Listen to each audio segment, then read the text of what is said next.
बातमीपत्रामध्ये आता पाहणार आहोत सकाळच्या महत्त्वाच्या 100 बातम्या अतिशय वेगवान स्वरूपात सुरुवात करूया।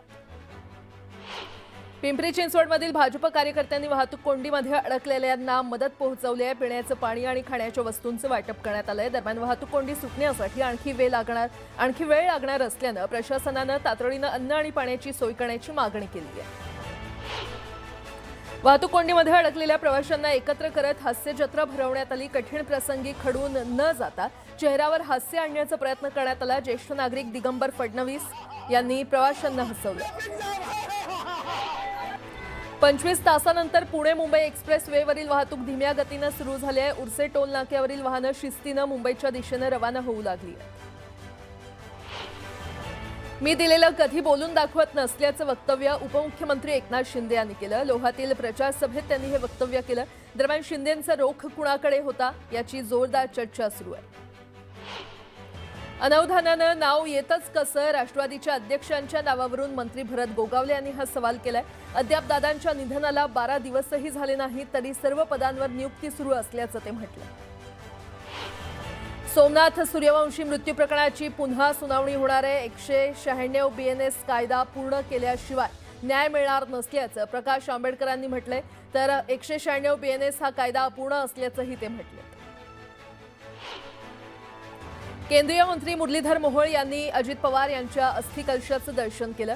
बालगंधर्व इथे शोकसभेआधी त्यांनी अस्थिकलशाचं दर्शन घेतलं। मुंबई अहमदाबाद बुलेट ट्रेन प्रकल्पात एक मोठा आणि महत्त्वाचा टप्पा पूर्ण झालाय। पालघरमधील दुसऱ्या माउंटेन टनेलचं ब्रेक थ्रू पूर्ण झालेलं आहे। याआधी 2 जानेवारीला पहिल्या बोगद्याचं ब्रेक थ्रू पूर्ण झालं होतं। या बोगद्याचं काम न्यू ऑस्ट्रियन टनेलिंग मेथड या पद्धतीनं करण्यात आलंय। दोन्ही टोकांवर अत्याधुनिक ड्रिल आणि नियंत्रित स्फोटकांचा वापर करून 12 महिन्यात हे खोदकाम पूर्ण झालंय। आता बोगद्यातील आतील काम सुरू करण्यात येणार आहे। उल्हासनगर शहरातील कॅम्प 5 परिसरात असलेल्या कैलास कॉलनीमध्ये पाण्याची पाईपलाईन फुटली। रस्त्याचं खोदकाम सुरू असताना ही पाईपलाईन फुटल्यामुळे हजारो लिटर पाणी वाया गेलं। रस्त्यावर पाणी साचल्यामुळे वाहन चालकांना नाहक त्रास सहन करावा लागला। आता एक मोठी बातमी चंद्रपुरात विजय वडेट्टीवार गटाच्या नगरसेवकांनी विभागीय आयुक्तांविरोधात मुंबई हायकोर्टाच्या नागपूर खंडपीठात याचिका दाखल केली आहे। नागपूर विभागीय आयुक्तांनी विजय वडेट्टीवार गटाच्या नगरसेवकांच्या गट नोंदणीबाबत काही त्रुटी दाखवत त्रुटींची पूर्तता करण्याचे निर्देश दिले होते। मात्र या निर्देशाविरोधात वडेट्टीवार गटाच्या नगरसेवकांनी हायकोर्टात विभागीय आयुक्तांविरोधात याचिका दाखल केली आहे। याचिकेवर 19 फेब्रुवारीला सुनावणी होणार आहे आणि या याचिकेची आणि सुनावणीची 10 फेब्रुवारीला होणाऱ्या चंद्रपूर महानगरपालिकेच्या महापौर निवडीवर परिणाम होणार की नाही याबाबत संभ्रम आहे। त्यामुळे गट नोंदणी न झालेले काँग्रेसचे 27 आणि बसपाचा 1 नगरसेवक यांच्यावर मतदानासाठी व्हीप लागू होणार का याबाबत देखील साशंकता निर्माण झाली आहे। व्हीप लागू न झाल्यास हे 28 नगरसेवक महापौर निवडणुकीत कुणालाही मतदान करू शकणार आहेत।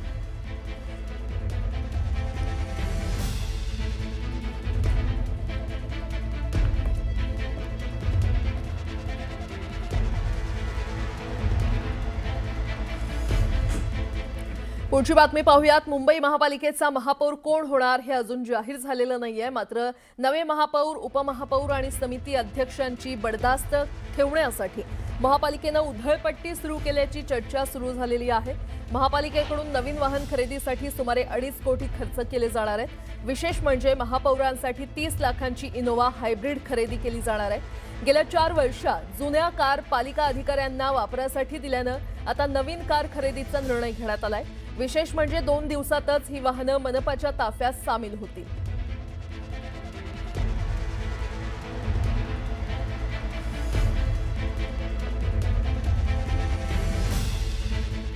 नेमकं हे प्रकरण काय आहे आपण ते ग्राफिक्सच्या माध्यमातून जाणून घेऊयात। बीएमसी कडून नव्या वाहन खरेदीवर करोडो खर्च करण्यात आलेला आहे। त्यानंतर महापौर, उपमहापौर, समिती अध्यक्षांसाठी ही वाहन खरेदी केली जाणार आहे। त्यामध्ये 13 कार खरेदीसाठी 2.5 कोटी खर्च करण्यात येणार आहे।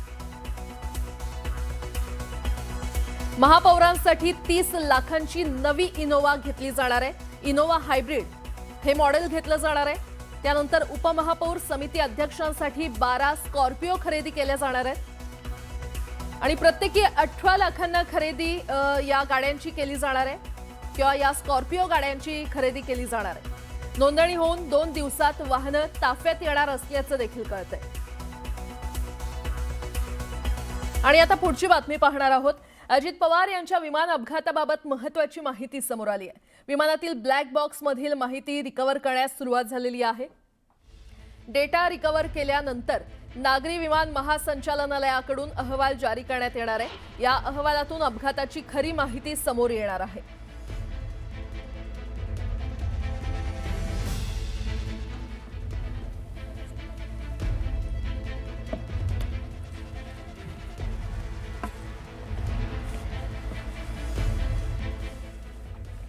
पुन्हा एकदा बातम्या पाहणार आहोत वेगवान स्वरूपात। राज्याचे दिवंगत उपमुख्यमंत्री अजित पवार यांना बारामतीमध्ये आदरांजली अर्पण करण्यात आली। महाराष्ट्राच्या कानाकोपऱ्यातून पदाधिकारी, कार्यकर्ते तसंच दादांवर प्रेम करणारे असंख्य नागरिक बारामती येथील सहयोग निवासस्थानी उपस्थित होते। यावेळी पवार कुटुंबियांनी उपस्थित मान्यवरांच्या भेटी घेत त्यांना त्यांच्या सहवेदना स्वीकारल्या।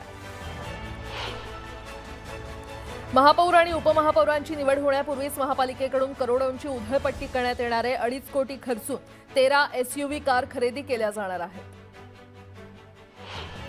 नवी मुंबई महापालिकेत भाजपने मोठी खबरदारी घेतली आहे। महापौर पदाच्या निवडणुकीआधी सर्व नगरसेवकांना सुरक्षित स्थळी हलवण्यात आले। राष्ट्रवादी विलीनीकरणाच्या चर्चांना उधाण आलंय। सहयोग निवासस्थानी शरद पवार आणि सुनेत्रा पवारांमध्ये महत्त्वाची चर्चा झाली। जिवंत असेपर्यंत कोकणावरच लक्ष असल्याचं वक्तव्य रामदास कदम यांनी केलंय, तर विकास आणि रोजगार हाच अजेंडा असल्याचंही ते म्हटलंय। मुंबईत क्रांती दिनाचं औचित्य साधत अखिल भारतीय सफाई मजदूर काँग्रेस युनियनतर्फे कामगार मेळाव्याचं आयोजन करण्यात आलंय। या मेळाव्यात दिवंगत उपमुख्यमंत्री अजित पवार यांना श्रद्धांजली अर्पण करण्यात आली। जळगावच्या एरंडोल तालुक्यातील प्रसिद्ध पद्मालय जंगल परिसरात महिलेचा मृतदेह आढळलाय। महिलेचा मृतदेह अर्धवट जाळलेल्या अवस्थेत सापडल्यानं खळबळ माजलेली आहे। पोलिसांकडून महिलेची ओळख पटवण्याचं काम सुरू आहे। डोंबिवलीमध्ये मनसेनं शॉर्मा विकणाऱ्या एकता सावंत या तरुणीला न्याय दिलाय। मनसे नेते अविनाश जाधव यांनी एकता सावंतला शॉर्माची गाडी त्याच ठिकाणी लावून दिली। पालिकेच्या कारवाईमुळे वाद निर्माण झाला होता। गाव येथील गाजलेल्या 18 कोटी रुपयांच्या सरकारी जमीन घोटाळ्यावरून राज्यातील राजकीय वातावरण चांगलंच तापलंय। या प्रकरणातील मुख्य आरोपी आणि तत्कालीन सरपंच स्वाती पाचपुते-पाचुडकरांच्या प्रचारासाठी राज्याचे जलसंपदा मंत्री विखे पाटीलांनी हजेरी लावली। भाजपच्या उमेदवार स्वाती पाचुंदकर यांच्यावर ज्या जमिनीचा अपहार केल्याचा आरोप आहे ती जमीन सरकार जमा करण्याचा निर्णय मंत्री राधाकृष्ण विखे पाटील यांनीच दिला होता आणि त्यांच्याच प्रचारात विखे पाटील गेल्यानं अनेकांच्या भुवया उंचावल्यात। रांजणगावच्या स्वाती पाचोंडकर ज्यांनी 72 गुंठे सरकारी जमीन जी जवळजवळ 18 कोटीची होती ती त्यांनी कागदपत्र बदलून स्वतःच्या सासऱ्यांच्या नावावर केली होती। या संदर्भात त्यांच्यावर 13 केसेस झाल्या होत्या आणि त्यात लिपिक आणि जे ग्रामसेवक होते त्यांच्या विरुद्ध अटकेची कारवाई झाली। असं असताना ह्या अगदी वरच्या सर्वोच्च कोर्टात जाऊन त्यांच्या अँटिसिपेटरी बेल आणतात अशी व्यक्ती ज्यांच्या विरुद्ध तेव्हाच्या काळी राधाकृष्ण विखे पाटीलच लढले होते, तेच राधाकृष्ण विखे पाटील आज त्यांच्या प्रचारासाठी झेडपीच्या प्रचारासाठी गेले असतील तर हे किती किती किती वाईट आहे। असं की त्या प्राप्त परिस्थितीमध्ये एक कॉन्स्टिट्युशनल निर्णय माझ्याकडून झाला हे मान्य करतो मी। आता त्याच्यानंतर ते न्यायालयात प्रक्रिया गेली, आता ते सबज्युडिस मॅटर झालंय त्यामुळे मी त्याचं जास्त भाष्य करणार नाही। परंतु शेवटी यामध्ये तो प्रश्न आता न्यायालयाच्या कक्षेत असल्यामुळे तो निर्णय आपण मान्य करायचा। शिवसेनेचे सांगलीतील विटा खानापूरचे आमदार सुहास बाबर यांनी मुख्यमंत्र्यांबाबत वादग्रस्त विधान केले। जिल्हा परिषद निवडणूक निमित्तानं खानापूर तालुक्यातील जिल्हा परिषद प्रचारादरम्यान त्यांनी हे वादग्रस्त विधान केलं। या विधानानंतर त्यांचा भाजप नेत्यांनी खरपूस समाचार घेतलाय। मात्र या सर्व वादानंतर सुहास बाबर यांनी तो मी नव्हेच म्हणत हात वर केले।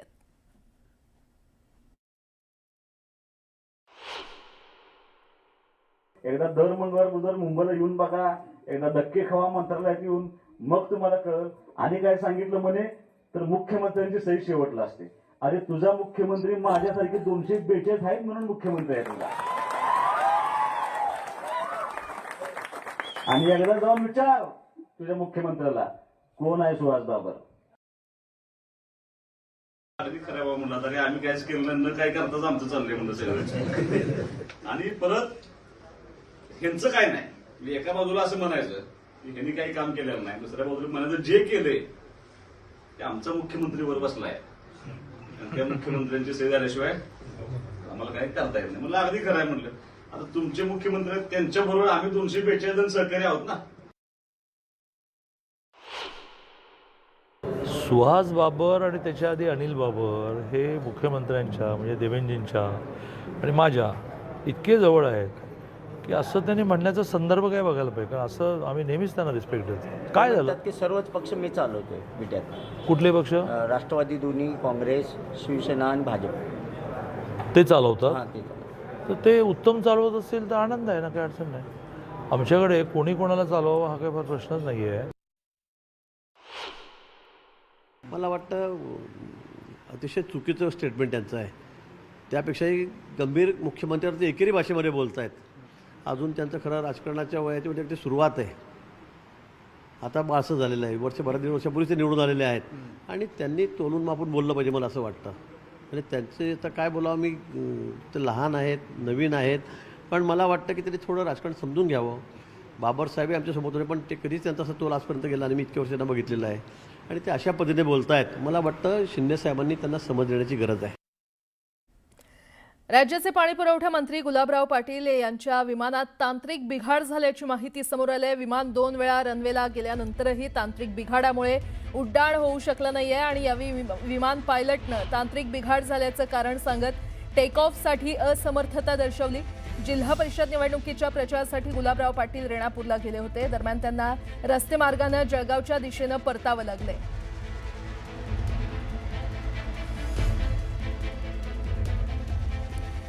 गोरेगाव पश्चिममध्ये पेट्रोल पंपासमोर असलेल्या अनमोल टॉवर इमारतीमध्ये लिफ्टमधून हायड्रोजन गॅस भरलेले फुगे नेले जात असल्याचा धक्कादायक प्रकार समोर आलाय. हायड्रोजन हा अत्यंत ज्वलनशील गॅस असल्यानं लिफ्टमध्ये त्याचा स्फोट झाला. थोडक्यात मोठा अनर्थ टळलाय. हायड्रोजन हा अत्यंत ज्वलनशील गॅस असल्यानं लिफ्टसारखा बंद जागेमध्ये खरं तर आग किंवा स्फोटाचा गंभीर धोका निर्माण होऊ शकतो.